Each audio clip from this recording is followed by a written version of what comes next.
Madame, Monsieur, bienvenue. Le sport sur Afrique Média, édition de ce matin. Voici les titres. Coupe du monde de football, Brésil 2014, la zone Europe est en ébullition. Dans cette édition, on vous fera le point dans les différents groupes avec une exceptionnelle rencontre qui oppose aujourd'hui l'équipe de France à la formation de l'Espagne, champion du monde. Coupe d'Afrique des Nations juniors, les demi-finales, c'est aujourd'hui, c'est mardi 26 également, avec deux affiches que nous vous révélerons tout à l'heure. Mais tout de suite, on commence d'abord avec cette compétition de cricket et on va aller en Afrique du Sud pour voir ce qui s'y est passé là-bas relativement à cette discipline bien particulière. Africa have won the final one-day against Pakistan to clinch the five-match series 3-2. Pakistan struggled with the bat in Benoni and could only make 205. Captain A.B. de Villiers' unbeaten knock of 95 led the Proteas to a 6-wicket win with 6 overs of the match still remaining. It definitely got more difficult towards the end of the game. Second innings was quite hard to bat on. It would have been tough if they got extra 50-odd runs there on their total. So credit to our bowlers for a magnificent performance today. They really gave us a good chance there, and the batters did the rest. Voilà, maintenant on va aller évoquer le golf. C'est une compétition qui n'est pas très connue sur le continent africain, mais qui a quand même pignon sur rue sur les circuits internationaux. Alors on va aller redécouvrir le grand champion américain du nom de Tiger Woods, qui a encore été fidèle à lui-même, décrochant un autre titre mondial. Voici le reportage à cet effet de nos confrères français. The smile says it all. Tiger Woods back on top of the world after his latest win with a congratulatory hug from Arnold Palmer thrown in. He so nearly won the tournament in classic Woods style. The crowds around the 18th green all set to explode with joy when this putt rolled towards its target. Not quite one for the archives, but it mattered little. Woods had won for the 6th time in his last 20 starts. Palmer among the many to revel in the display. Lee Westwood, Martin Keimer, Luke Donald and Rory McIlroy have all tasted life as world number one since Woods fell from that spot. He may now be back for quite some time. Fellow American Ricky Fowler was up for the challenge of denying Woods the win. He closed to within 2 shots after this birdie at the 14th, but it was soon to unravel for the 24-year-old Californian. He tried to force the issue at the par 5 16th, but came up a couple of metres short. A watery end to Fowler's bid for this prestigious title. The winds of change are once again sweeping through the sport. Tiger Woods now has his sights set firmly on surpassing Jack Nicklaus and his all-time record of 18 major titles. Damien Johnson, BBC News. I was just kind of scrolling through my phone and all the people who've supported me and all the texts and saying thank you. You know, trying to text back as thank you as fast as I possibly can, but it's been incredible. I enjoy competing. I enjoy winning golf tournaments, and especially major championships. Those are the best. You know, to have at one point in my career to have all 4 of them there on my coffee table in a row was. Voilà, on va dire que le golf, c'est une compétition généralement réservée aux riches. Et là, la compétition s'est déroulée du côté de la Californie, en Amérique, là-bas. On revient sur le continent avec le reste des résumés des rencontres éliminatoires, des qualifications Coupe du Monde de zone Afrique qui se sont jouées le week-end dernier. Et ce match pratiquement renversant qui a opposé la sélection du Mali à la formation du Rwanda, c'était à Kigali.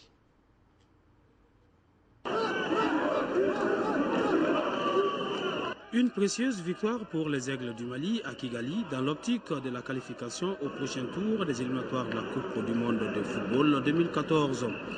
Un succès qui a mis du temps à se dessiner puisque les Amavubi rwandais sont les premiers à trouver la faille.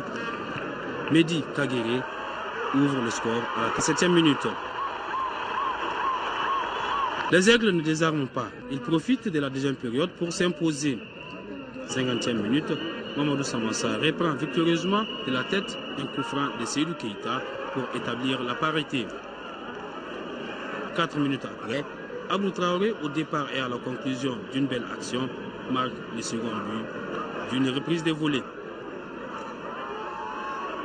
À 2-1, les Aigles gèrent bien cette avance qui les place à la tête du groupe H avec 6 points en attendant le match Algérie-Bénin prévu ce mardi à Blida.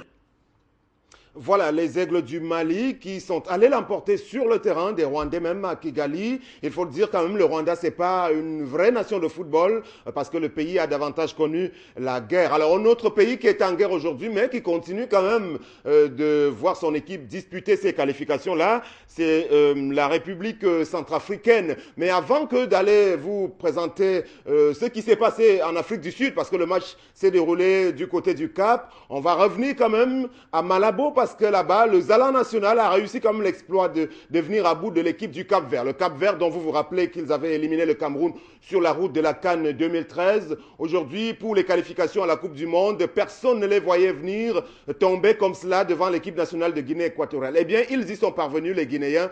Victoire au total de 4-3. Voici le résumé. Football national. La sélection nationale Zalan masculin s'est fait d'une victoire ce dimanche avec un résultat de 4-3 contre la sélection du Cap-Vert dans une rencontre qui s'est jouée au stade de Malabo pour le compte des éliminatoires du mondial Brésil 2014. Les 4 buts ont été marqués dans les 2 mi-temps de la rencontre. À la 3e minute de la première mi-temps, le capitaine Emilio Zoué inaugurait le compteur et à la 12e minute, le 2e but par penalty. Après la pause des 45 premières minutes, Emilio Zoué marqua le 3e but de la sélection Zalan nationale et à quelques 4 minutes du coup de sifflet final du match, Ramos Colerin concluait la rencontre en sanctionnant l'équipe adverse avec le 4e but de la victoire. L'équipe en rouge a une fois encore réalisé la conquête en remplissant le stade de Malabo de leurs supporters nationaux. Un public qui, depuis la première minute, a eu confiance et la certitude de la victoire des poulains de Antonio Goicoechea, le sélectionneur du Zalan national.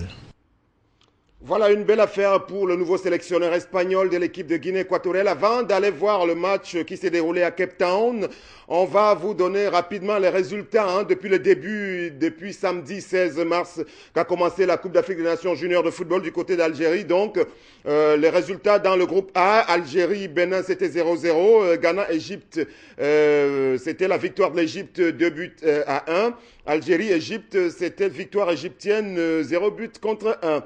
Algérie, Ghana, c'était 0-2 également. Le Bénin et l'Égypte également se sont séparés par la victoire égyptienne 1 but à 0. Ça fait qu'au total, l'Égypte a enregistré 9 points sur 9 possibles et le Ghana 6 points. Le Bénin est 3e avec 1 point et l'Algérie termine bon dernier de ce groupe également. Le groupe B, c'est le Nigeria. Nigeria-Mali, le premier match, c'était victoire malienne. Et puis RDC-Gabon, c'était 0-0. Mali-RDC, c'était victoire du Mali, 2 buts à 1. Gabon-Nigeria, 0-1. Nigeria-RDC, 3 buts à 1. Et puis Mali-Gabon, c'était 0-2. Ce qui fait au total, le Mali, 6 points. Le Nigeria, 6 points. Le Gabon, 4 points. Et la RDC, 1 point. Donc, les demi-finales qui se jouent ce mardi vont donc devoir opposer l'Égypte et le Nigeria du côté de Temouchen et puis le Mali contre le Ghana du côté de Oran. Rappelez simplement que les 4 formations sont d'ores et déjà qualifiées pour la Coupe du Monde de football des juniors qui se joue même cette année en 2013 du côté de la Turquie. Nous y reviendrons. Retour sur les qualifications de la Coupe du Monde 2014 avec la rencontre de Cape Town entre l'Afrique du Sud et la République de Centrafrique. Voilà, on a une pensée pour nos amis centrafricains qui sont un peu en difficulté en ce moment. C'était une victoire facile quand même sur le plan du jeu. 2 buts à 0 en faveur des Bafana Bafana. The Association says the Central African Republic team was expected to leave on 2 flights, but neither group would be heading home. The Europe-based players will fly to Paris, while the domestic players will leave Tuesday for Douala in Cameroon, where they could monitor the situation at home. CAR team lost 2-0 to South Africa in its World Cup qualifier in Cape Town on Saturday. Yeah, it is very hard for all player, for me, for all player, this situation. He have a little news every day, so it is very difficult. So he just wait. I hope for my country and everybody the future will be good for everybody. So I think we just come back now and we will see. But we don't know anymore about the situation. Voilà l'équipe de Centrafrique qui était donc là à leur descente de l'aéroport, on va le dire, de Johannesburg en direction de Cape Town pour ce match-là qui s'est soldé, comme je vous le rappelais, par une défaite. Ils étaient en train d'évoquer au micro de nos confrères anglais, notamment la situation politico-sociale qui sévit aujourd'hui, rappelant simplement le débarquement de leur président aujourd'hui qui a été mis hors d'état de nuire par les rebelles. C'était une petite digression. Maintenant, on va aller en Europe pour évoquer les qualifications de la zone du vieux continent pour la Coupe du Monde. Ça se bouscule pratiquement. On vous rappelle simplement que dans le groupe A de ce côté-là, c'est la Belgique et la Croatie qui mènent le peloton avec 13 points chacun. Le groupe B, c'est l'Italie et la Bulgarie. L'Italie a 10 points, la Bulgarie 9 points. Le groupe C, l'Allemagne est en tête avec 13 points, la Suède suit avec 8 points. Le groupe D, les Pays-Bas 15 points, la Hongrie 10 points. Le groupe E, c'est la Suisse qui abrite le siège de la FIFA, 11 points, l'Albanie 9 points. Le groupe F, à présent, la Russie 12 points, Israël 8 points, et puis le Portugal de Ronaldo 8 points. Donc ils sont un tout petit peu en peine, les Portugais. Le groupe G, la Bosnie-Herzégovine 13 points, la Grèce 10 points, la Slovaquie 8 points. Le groupe H, le Monténégro est en tête étonnamment avec 13 points et l'Angleterre suit avec 11 points. L'Angleterre dont vous vous rappelez qu'ils ont réussi à battre Saint-Marin par un score de 8-0 au total donc dans le dernier match. Le groupe I à présent, le dernier qui concerne la France qui est en tête avec 10 points. L'Espagne 8 points et la Géorgie 4 points. Et on en vient justement à ce match qui va les opposer. Aujourd'hui même, c'est le jour J là-bas. Tous les Français sont pratiquement aujourd'hui sur le pied de guerre parce que en cas de victoire, l'équipe de France de Didier Deschamps serait pratiquement déjà, on va le dire, qualifiée pour la Coupe du Monde. Voici le papier de l'avant-match de cette rencontre qui est diffusé pour nous par nos confrères de France 24. Le France-Espagne qui aura lieu ce mardi soir à Paris est certainement l'affiche la plus attendue des qualifications pour le mondial, avec une Rora sous pression qui compte 2 points de retard dans le groupe I. Une sorte de petite finale entre les Bleus, auteurs d'un sans faute, et les champions du monde neutralisés par la Finlande vendredi dernier. Les hommes de Vicente Del Bosque restent donc sur leur garde. On sait que c'est une très grosse équipe qui nous rend souvent la tâche difficile. On l'a bien vu lors du dernier match à Calderón. D'autres matchs nous ont permis d'étudier nos rivaux et de faire le mieux possible. On ne va pas changer notre style, mais on va attendre de voir qui est aligné côté français. Je ne veux rien dire, mais nous n'allons pas changer.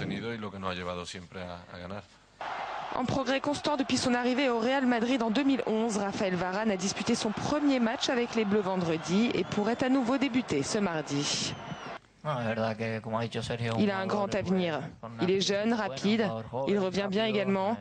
C'est un joueur important dans la sélection française. On pense qu'il va jouer, mais que ce soit lui ou un autre joueur, l'équipe de France possède une bonne défense.